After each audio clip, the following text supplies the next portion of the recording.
ప్రభు అయిన యేసుక్రీస్తు నామమున అందరికీ శుభములు తెలుపుచు బైబిల్లోని బంగారు మాటలకి మిమ్మల్ని అందరినీ ప్రేమతో ఆహ్వానిస్తున్నాను. వాక్యం చదువుకొని ధ్యానించుకుందాం. 18వ కీర్తన 6వ వచనం చదువుకుందాము. 18వ కీర్తన 6వ వచనం. నా శ్రమలో నేను యెహోవాకు మొరపెట్టి తిని, నా దేవునికి ప్రార్థన చేసి తిని, ఆయన తన ఆలయంలో ఆలకించి నా ప్రార్థన అంగీకరించెను. ఈరోజు బైబిల్లోని బంగారు మాట, అంగీకరించే దేవుడు, నీ నా ప్రార్థనలను అంగీకరించే దేవుడు. ఎలా రుజువు చేసుకుంటూ భక్తులకి ప్రార్థన అంగీకరించి చేశాడో మనము లేఖనాలు చెప్తున్నవి. అలాగే వ్యక్తిగత జీవితంలో కూడా దేవుడు అనేక సార్లు మన ప్రార్థనలు అంగీకరించి ఆలకించి మనకు ఉత్తరం ఇచ్చేవాడుగా ఉన్నాడు. కనుక ఈరోజు కూడా మనం తీసుకుంటున్నటువంటి అంశం అనగా బైబిల్లోని బంగారు మాట ఏంటి అని అంటే అంగీకరించే దేవుడు. నీ ప్రార్థన మనం చేసే ప్రతిదీ కూడా అంగీకరిస్తాడు. ఎప్పుడు అంగీకరిస్తాడంటే మనం శుద్ధ హృదయం కలిగితేనే అది అంగీకరించబడుతుంది. మనకి ఏది కావాలో అది దేవుడు అంగీకరిస్తాడు. దేవుడికి సమస్తం తెలుసు. అయితే ఇక్కడ దావీదు భక్తుడు తన ఆపద సమయంలో దేవుణ్ణి మొరపెట్టాడు. ఏమనంటే, నా శ్రమలో నేను యెహోవాకు మొరపెట్టి తిని. ఆయన శ్రమ, కష్టము, బాధలో ఉన్నప్పుడు ఎవరో ఆశ్రయం కోరలేదు, కానీ దేవుని ఆశ్రయం కోరాడు. దేవునికి మొర్రపెట్టాడు. శ్రమలో ఉన్నాడు. ఆ శ్రమని, బాధని తన హృదయంలో పెట్టుకొని అదంతా కూడా దేవుడి దగ్గర మొరపెట్టినట్లు మనం చూస్తుంటున్నాం. నా శ్రమలో నేను యెహోవాకు మొరపెట్టి తిని, నా దేవునికి ప్రార్థన చేసి తిని. దేవునికి ప్రార్థన, దేవునికి మొర్ర అనగా ఎంత విజ్ఞాపన చేసుకుని ఉంటాడు. అంతేకాకుండా మనకు అర్థమగు రీతిలో కూడా నా దేవునికి నేను ప్రార్థన చేసి తిని అని చెప్పడం మనం చూస్తున్నాం. ఎందుకంటే మన దేవుడు అంగీకరించే దేవుడు. శ్రమలో ఉన్నావా, కష్టంలో ఉన్నావా, వేదనలో ఉన్నావా, సంతోషంలో ఉన్నావా, అయితే కూడా పిలిస్తే పలికే దేవుడు. అందుగురించే నా శ్రమలో నేను యెహోవాకు మొర్రపెట్టి తిని, నా దేవునికి ప్రార్థన చేసి తిని. నీవు నమ్ముకున్న దేవుడు. మనం దేవుణ్ణి నమ్ముకొని ఉంటాం. అందుకే యెహోవాకు మొర్రపెట్టి తిని, నా దేవునికి ప్రార్థన చేసి తిని. ఆయన తన ఆలయములో ఆలకించి, దేవుని పరిశుద్ధుడు ఆయన, నిత్యం ఆయన ఉండే స్థలమే ఒక గొప్ప మందిరము. ఆలయములో ఆలకించి నా ప్రార్థన అంగీకరించాను. ఈరోజు మనం తీసుకుంటున్నటువంటి బైబిల్లోని బంగారు మాట, అంగీకరించే దేవుడు, మన ప్రార్థనలను అంగీకరించే దేవుడు, మన మాటను అంగీకరించే దేవుడు, మన మాటను వినే దేవుడు. కనుక ఆ బైబిల్లోని బంగారు మాటగా ఈరోజు మనం తీసుకుంటున్నాం. అలనాడు దావీదు ప్రార్థనను అంగీకరించాడు. ఆయనకు ఉత్తరం ఇచ్చాడు. ఆయన ప్రార్థనను విన్నాడు. ఆయనకు అంగీకరించి కావలసినది ఏర్పాటు చేసిన దేవుడు. ఈరోజు నా ప్రార్థనలను కూడా అంగీకరించే దేవుడై ఉంటున్నాడు. అందుకే మనము ప్రార్థన అంగీకరించే దేవుణ్ణి గురించే మనం ధ్యానించుకుంటున్నాం. అలాగే 31వ కీర్తనలో మనము చూస్తే 31వ కీర్తన 7వ వచనం గమనించుదాం. నీవు నా బాధను దృష్టించి ఉన్నావు, నా ప్రాణ బాధలను నీవు కనిపెట్టి ఉన్నావు, కావున నీ కృపను బట్టి నేను ఆనందభరితుడనై సంతోషించెదను. ఇక్కడ చూస్తే శ్రమలో, బాధలో, వేదనలో దేవుడు తన ప్రార్థనను విని అంగీకరించి సమాధానం ఇచ్చి స్వస్థపరిచి ఆపద నుండి ఆదుకున్నందుకు ఇక్కడ దావీదు భక్తుడు ఏమంటున్నాడు అని అంటే, కావున నీ కృపను బట్టి, దేవుని యొక్క ఉచితమైన కృప, ఉచితమైన దయ, ఆయన వాత్సల్య సంపూర్ణుడని మనం చదువుకుంటున్నాం. అయితే ఇక్కడ చూస్తే శ్రమలో మొరపెట్టినప్పుడు, ఆ దేవునికి ప్రార్థన చేసినప్పుడు, ఆ దేవుడు ఆలయంలో నుండి తన భక్తుని యొక్క, అలాగే భక్తులు మనమందరము దేవుని యందు భయము భక్తి కలిగి మొర్ర పెట్టినప్పుడు దేవుడు ఏం చేస్తాడటంటే, నీ కృపను బట్టి నేను ఆనందభరితుడనై సంతోషించెదను.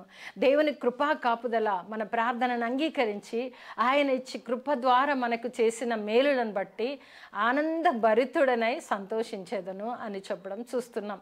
మన జీవితాలలో కూడా చాలాసార్లు మనకు వచ్చిన ఆపద కానీ, వేదన కానీ, కష్ట సమయాలలో, శ్రమల్లో దేవుణ్ణి పట్టుకున్నప్పుడు దేవుడు మన ప్రార్థన విని అంగీకరించి ఆదుకునే దేవుడు. ఎప్పుడైతే ఆదుకుంటాడో మరి ఆ దేవుని గురించి మరలా దావీదు భక్తుడు ఏమని చెప్తున్నాడంటే, నీవు చూపిన కృపను బట్టి, నీవు చూపిన క్షేమమును బట్టి, నీవు నాకు ఇచ్చిన సమాధానమును బట్టి నేను సంతోషము చేత ఆనందభరితుడనైతిని అని చెప్తున్నాడు. మనం ఆనందభరితులం అయ్యాము దేవుని కృప ద్వారా అని చెప్పడం మర్చిపోతుంటాం. కానీ ఎప్పుడైతే అడుగుతామో, పొందుకుంటామో దానిని కూడా వ్యక్తపరచాలి, దేవుణ్ణి స్తుతించే వారంగా ఉండాలి. ఇక్కడ భక్తుడు అదే చేస్తున్నాడు.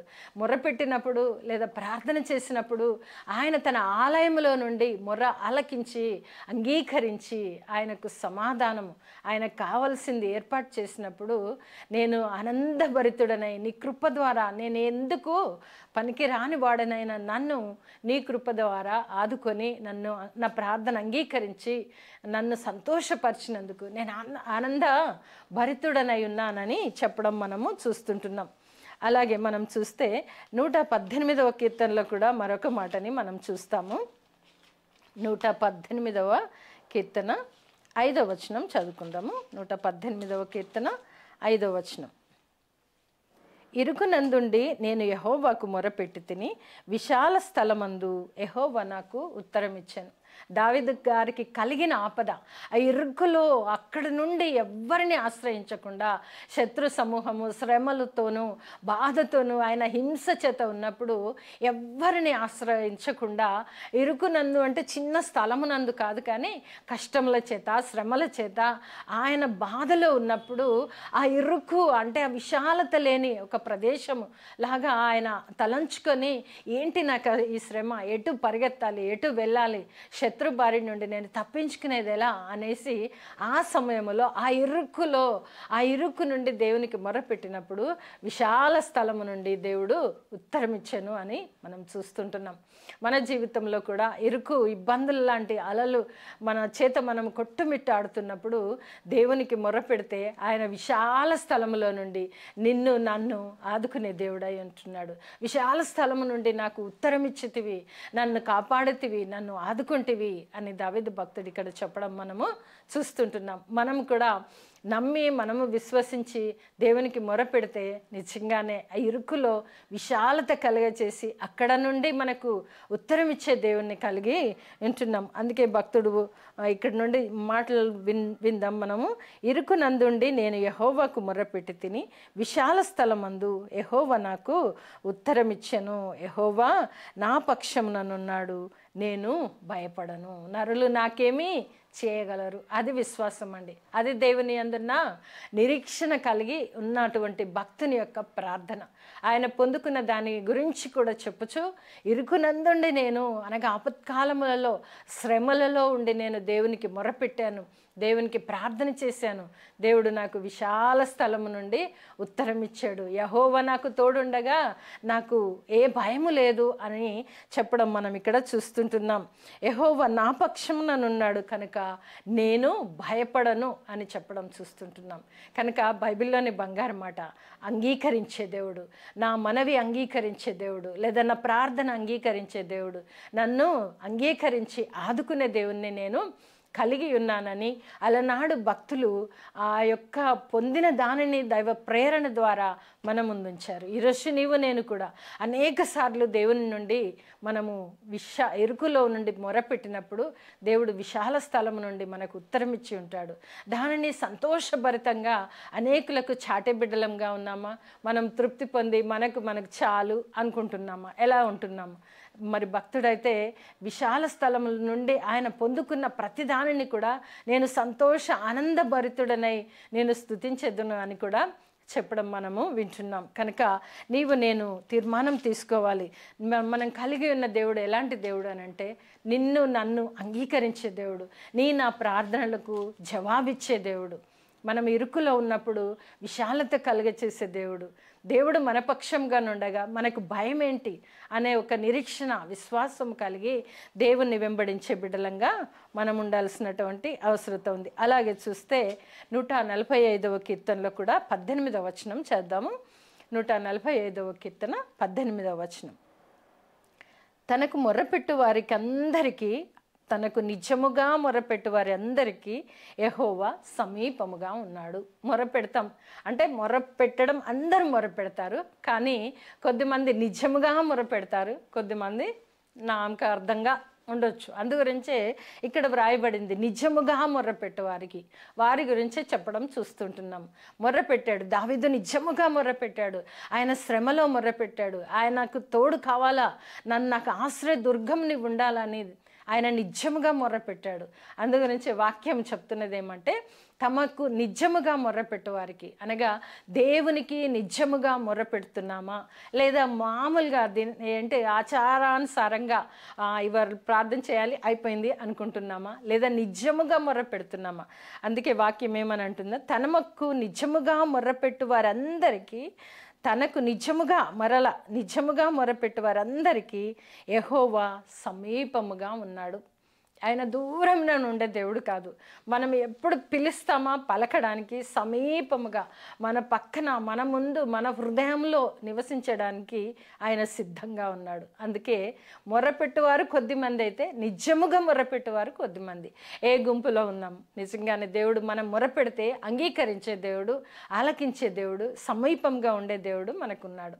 ఈరోజు బైబిల్లోని బంగారు మాట కూడా తనకు నిజముగా మొర్రపెట్టు వారిని ప్రార్థనలు అంగీకరించే దేవుడు. మనం బైబిల్లోని బంగారు మాటగా తీసుకుంటున్నాం. నా దేవుడు, నీవు నేను నమ్ముకున్న దేవుడు అంగీకరించే దేవుడు అయి ఉంటున్నాడు. నిజంగా మొర్రపెడుతున్నామా, లేదా ఊరికేనే ఏదో ప్రార్థన చేసామా అంటే చేసినట్టు ఉంటున్నామా? నిజముగా మొర్రపెట్టు వారికైతే సమీపముగా ఉండి అంగీకరించి ఆదుకునే దేవుడై మన దేవుడు ఉన్నాడు. భక్తుల యొక్క వారి విశ్వాసము, వారు పొందుకున్న అనుభవాలు అవన్నీ కూడా మన ముందు ఉంచబడి ఉన్నవి. మరి మనం కూడా అలాంటి విశ్వాసము, నిరీక్షణ కలిగి దేవుణ్ణి నిజముగా మొర్రపెట్టితే ఆయన సమీపముగా ఉండి మనల్ని ఆదుకొని ఆదరించే దేవుణ్ణి నీవు నేను కలిగి ఉంటున్నాం. కనుక ఎలా ఉన్నాము? బైబిల్లోని బంగారు మాట ఈరోజు అయితే మనం చదువుకుంటున్నాం. బైబిల్లోని బంగారు మాట, నిజంగా నేను మొరపెడితే నా దేవుడు అంగీకరించి ఆదుకొని ఆపత్కాలమున ఆదరించే దేవుడై ఉంటున్నాడని ఒక గొప్ప తీర్మానం తీసుకుందాం. ఏ గుంపులో ఉన్నాం? నిజంగా మొర్రపెట్టువారు కొద్దిమంది ఉంటే మొర్రపెట్టువారు కొద్దిమంది ఉన్నారట. దేంట్లో ఉన్నాము? చాలాసార్లు అనుకోవచ్చు, మొర్రపెట్టి దేవుడు నా ప్రార్థనను అంగీకరించలేదు అని అనుకోవచ్చు. కానీ నిజముగా మొర్రపెట్టానా, లేదా మామూలుగా మొర్రపెట్టానా?